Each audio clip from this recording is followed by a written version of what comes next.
నమస్తే, నేను మీ ఈశ్వర్. ఈ6 న్యూస్ కి స్వాగతం. వార్తల్లోని ముఖ్య అంశాలు. కేటీఆర్ కవిత మధ్య జరుగుతున్న అంతర్యుద్ధం మరోసారి బయటపడింది. చెల్లెలు కవితకు కేటీఆర్ బిగ్ షాక్ ఇచ్చారు. నేడు తెలంగాణ బొగ్గుగని కార్మికుల సంఘం ఇన్ఛార్జిగా మాజీ మంత్రి కొప్పుల ఈశ్వర్ని నియమించడమే వారిద్దరి మధ్య జరుగుతున్న కోల్డ్ వార్కు మరింత ఆజ్యం చేకూరినట్లు అయింది. కేబీజీకేఎస్ నుంచి కవితకు ఉద్వాసన పలికి వేరొకరికి పదవి కట్టబెట్టడంపై గులాబీ శ్రేణుల్లో తీవ్ర చర్చకు దారి తీసింది.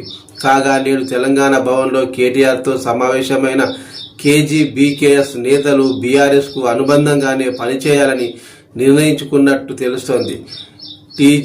టీజీబీకేఎస్ కు గత కొన్నేళ్లుగా గౌరవ అధ్యక్షురాలిగా కవిత ఉన్న సంగతి తెలిసిందే.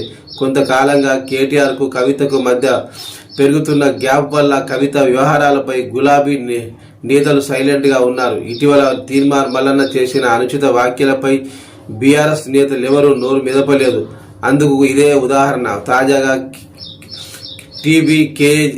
టీబీజీకేఎస్ అధ్యక్షురాలిని కాదని కేటీఆర్తో ఆ సంఘం నేతలు సమావేశం కావడం, కొప్పుల ఈశ్వర్ను అధ్యక్షునిగా నియమించడం వంటి చర్యలకు వారి మధ్య మరింత అంతర్గత గొడవలకు దారితీయవచ్చని రాజకీయ వర్గాల్లో చర్చ జోరుగా సాగుతోంది.